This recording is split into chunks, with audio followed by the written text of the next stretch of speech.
Une pour les meilleurs. Nico Business Car number 1. Nouvelle Jérusalem. Nico Business les meilleurs. Oui les meilleurs. Oui les meilleurs. Nico Business l'exemple. Oui l'exemple. Oui l'exemple. Il est l'espoir de la jeune. Nouvelle Jérusalem. Nico Business Car. Nalobi boya awawa. Boza la décité. Mituka nyoso. Confort. Garantie assurée. Kilométrage normal. Bamituka yote na prix à bien. En plus, incomparable. Prix abordable. Nouvelle Jérusalem chez Nico Business Car. Tukuna importe miotoka ya kuachana. Kisha ekunafanya vente na location ya miotoka ya kuachana.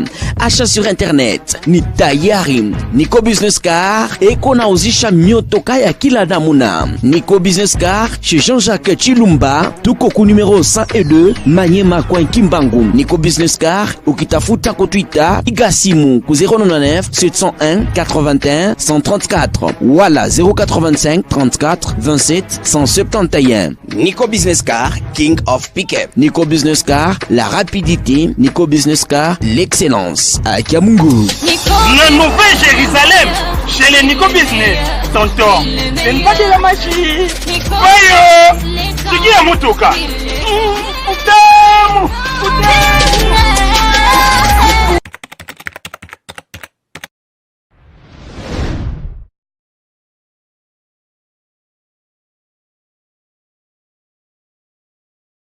Girl, what's your name, what's your number? Let me tell my boys that I want her. She said I got ya. Tindika TV, everybody subscribe to their YouTube page. Worldwide, Africa, America, Sweden, London, Paris, France. Everybody go and subscribe to their page. You know who it is, it's your boy Shine Stone. Let me tell my boys that I want her. Girl, what's your name, what's your number? Let me tell my boys that I want her. She's an eye catcher. Chers fidèles internautes, mbote na balandinyo sur Tindika Télévision. Merci na confiance et fidélité na bino. Ndenge bozo continue ko s'abonner du jour au jour. Réseau ça vraiment plaisir. Merci na bino. Merci na Rife qui sombe Papi Kelly, sponsor officiel Malela de Londres les champions. Mbote na bino place boza. Lelo toza à la cour constitutionnelle. Toza a watoy ko soutenir pe ko accompagner honorable Jean Goubal Kalala. Binomo boyebi situation comme la qui azaki validé ba invalider les sous car cour ya ngomo valida qui ya ngomo ka cour on invalider les sous tozo comprendre te toza a depuis temps toza naye toza pena ba député mususu ebele ya MLC ya la muka o ba invalider baza a on a ba militant na bango Luc des jeunes eza ba ko manifester donc journée mo bato passer ngo awa bandeko batali binomo bomo na bilili télévision za radio ti bozo mo na ba image ngezo komanda kuna bino en tout cas mambezo le mboka na biso za participer mato éviter tout ça la confiance la justice mboka na biso toté donc to éviter mambo ile kana mboka donc eza ya kopesa participer mawa eza ya sengote yango la tindika za la toujours wana place likambo eza azanga kati yango toza awa bokonjo kota bilili bolanda po comprendre mambo ile kana mboka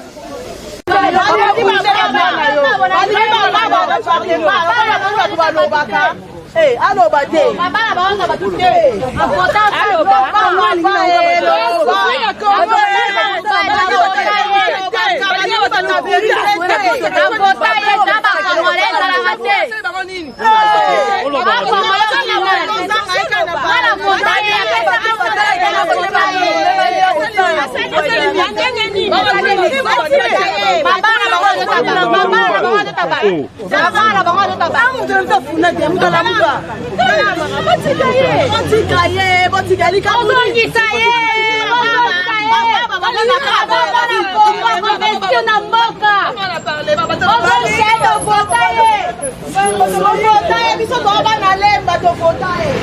Bonjour.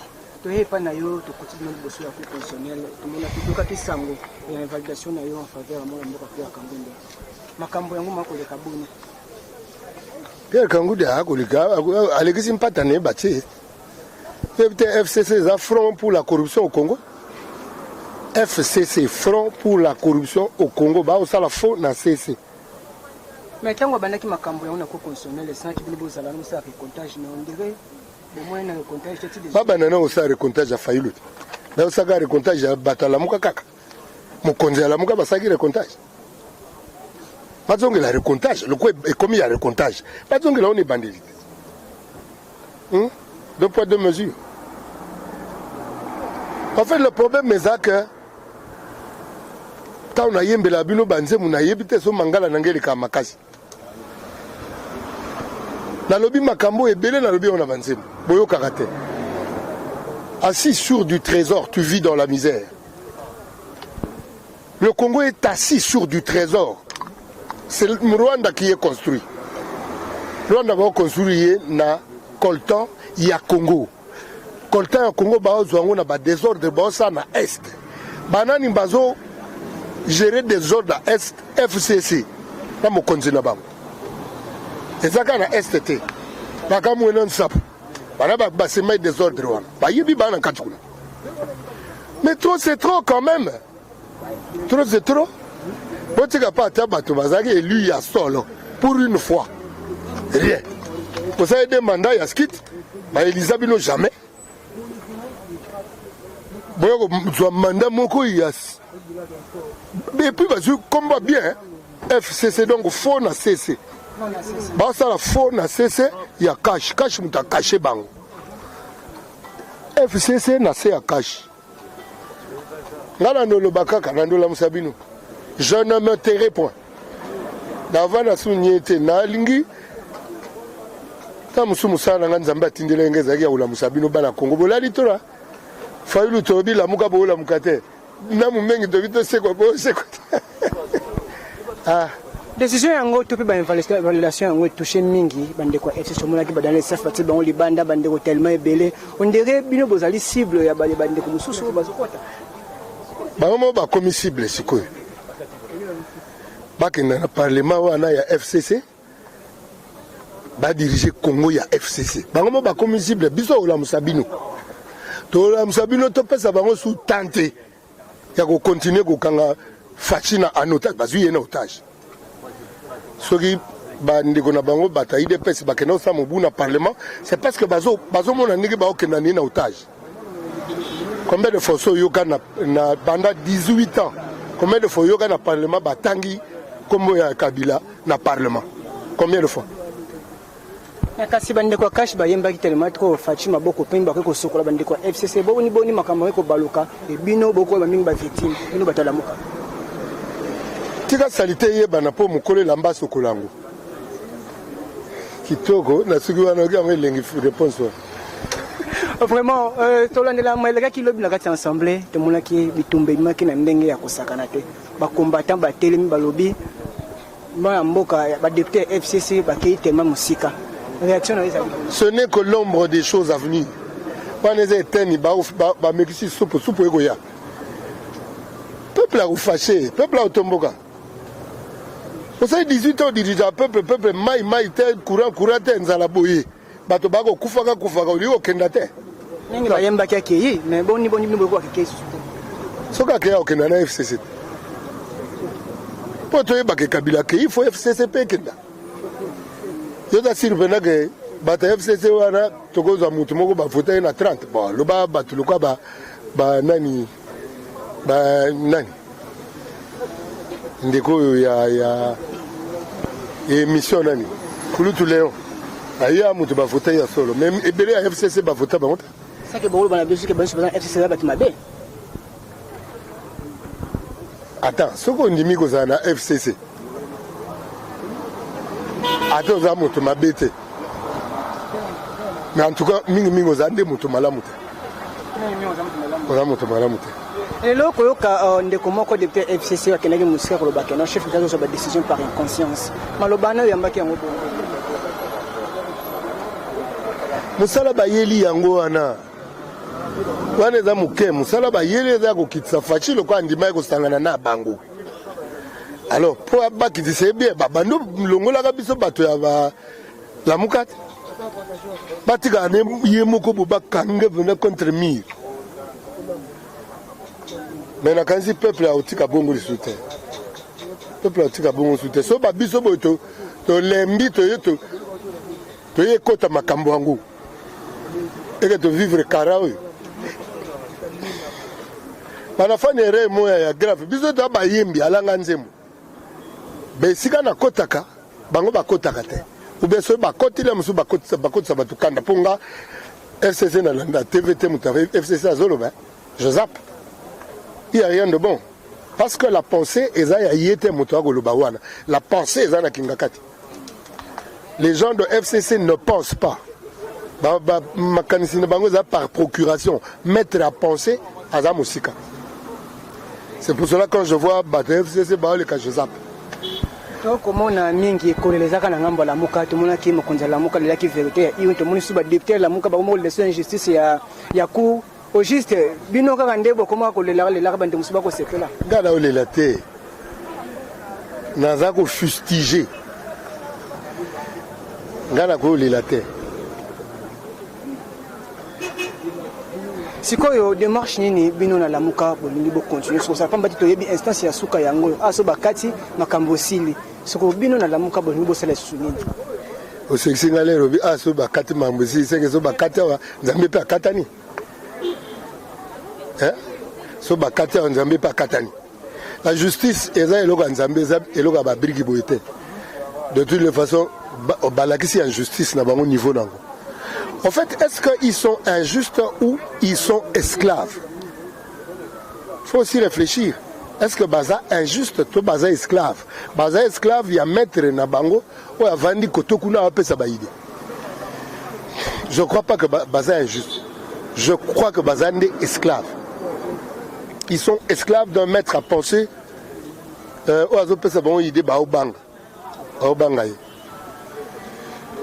Lelo siko tomoni obande coordonner ça fou bazan sur ça di banda est-ce que ranyoma ezali beaucoup tabi na bino boba lolenge ni boko tambola na makambo yango tope munamtazo zo kaka ngambo ne topa azoli dite na point nayi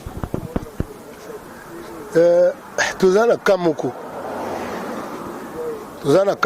et aussi ngaka tokutana lisusu to l'occasion stratégie nini totia en marche pour la contrecarrer corruption. En fait, nous devons nous battre contre la corruption. Et la corruption est représentée par un camp, le FCC. Le FCC représente la corruption. Front pour la corruption au Congo. Voilà. Nous devons nous battre contre ce camp-là. Et lelo koyoka ndenge chef d'État ko bela tanyo surtout état des droits. Est-ce que toro va état des droits dans le Congo? Le quoi toza ko kena état des droits na kanzi. Biso muto bandango état des droits. État de droit non état de droit zarabi. État de droit goza bu une injustice na cour prostitutionnelle ba comme nini? Na mona appelle bien te ba comme nini cour nini? Constitutionnel. Na kanzi prostitutionnel. État de droit goza bu ngote. Biloni toko pesa mona mboka Fachi pendant 6 mois de chez Sana Kibokonzi. Vous allez 100 jours, tout le monde 100 jours ici, le processus normal communal ndambo mikolo, biloni toko pesa. On dirait azaki na posa osala mais ayebaki te ke libala ke okota omoni tata pekisi okobala kuna te ke kota. Première fois, ma passe à Bananote. Deuxième fois, ma passe à Bananote. Il va les contre nature et beau rien. C'est un mariage contre nature. Kristo abi batiaka vino asika na ngongolo ya kalate ekomwangisa yango kaka Kristo abi babambaka eteni elamba asika na oyo ya kalate ekopasula yango ngai na abi boko bamba franc congolais na Zaire te oyo mbongo bosangisi ebebi elongwe mbongo ata kutozwi dollar na euro soko sangisi dollar na euro esili valeur makambo kashi na FCC basali yango wana basangisi dollar na euro bagene somba bi basomba ni il y a une capacité à agir quand on se ligue na FCC on devient incapable d'action. Nous, étant que Congolais, demain, nous avons l'oni beaucoup au salaire d'une ngamba la muka pour nous sauver mon amboka fati. Question de ce soka yangona pour chiter. Toi, ça est ka faja la muka. Yo ganti to sengemin ala muka. Et c'est dit, yo lugana lo bagebele. Merci beaucoup. Balingami kati na molongo mobimba radio nabino esili koya pote ya solo bosungama na molimo pe na bomoto bolanda radio Shilo News mikolo miso 24 heures sur 24 7 jours sur 7 télécharger application na yo na Google Play Store radio Shilo News kota na site internet www.shilonews.com pe niata esika bakomi radio to pe na logo ya radio okokota na kati na radio pe okoyoka radio nani okoki pe ya solo kozwa contact na radio na 00 32 466 247 112 benga tuna motuna landa radio okozwa biyano pe ba solution na mituna na yo nyonso Zambe abambona nyonso.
Dans ce pays, nous n'avons pas une justice, ça.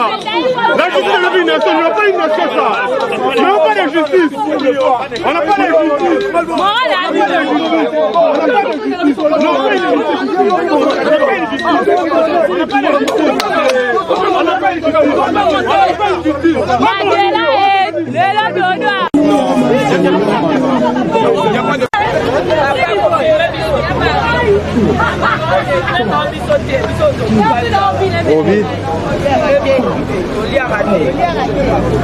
Maman biso tu te na ba député to bunda po biso.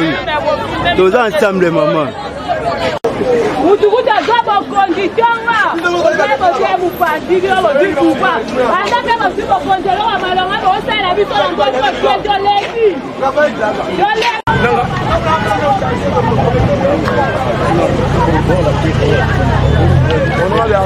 Honorable Jean Gouba. Mbote maman. Bonne santé. Santé ça va. Impression nous est par rapport à la Cour constitutionnelle, on va valider que on va invalider pour le bani. Ah. Nasi na lobi pe mingi na lembi cour yango eza prostitutionnel to constitutionnel. Na habité cours de la prostitution, c'est-à-dire que le corps beaucoup la vérité des urnes yasika. Te batata ba lokoso. Batato ya kuro ba lokoso. Ba corrompu ba liembongo ngona ba kati ba chi. Ba liembongo po moto oya a remplacer nga la kaki ngai. Ala ga na lemba mumba ba yebi na kolongola sango bana na ko casque mbongo na sana. Chembongo ne anje po alo. Mbongo ya zoaki na budget. Bato budget ba ko futa mate. Ya ko pesa kania kawa. Yango na komo benga corruption na lingala ekomi kanga udia donc kangudia. So ba pesa kania ka bationa loboko ba bi kanga udia. Ye makamasala aye na ba juge abibu kanga budia, kangudia. Voilà, cher internet, vous avez dit que il y a qui corrompre en cours. Il y a ce qu'il y a sous côté à recours. Ah ouais, est-ce que décision n'a pas changé? Et oui, de toutes les façons, maïla n'a mis na cour na kolo, na cour il y a le kolo. Voilà. Mais pour na kolanda nzela, to landika nzela makamne sama. Mais maïla n'a na cour te bato corrompu boy. Suite moi malonga izana ngwa. Kaka kuru eko bimisa pe kura malonga suti ya malonga po kolo asali bango eloko moko boy. Ko yeb sa ba internet nini batonyo so ba contaction yo batonyo so ba lingaka batonyo so bazaki choqué ndenge ba invalider yeb sa ba. Bon continuer ko compter na bino singai problème ezate mais le problème le quoi FCC moto ko zwa ba place nyo surtout et puis FCC makanisine za na Kabila le quoi Kabila nde azana bango. Po mo konzina bango ye wana. C'est-à-dire mo konzina bango muta utinda bango baboto la bisika surtout. Yango na ko senga ba internet to kipende mo konzina bango wana nan. Po bambe boye sila. Voilà, cher internaute, on aura des gens qui vont le micro à Tindika Télévision. Merci.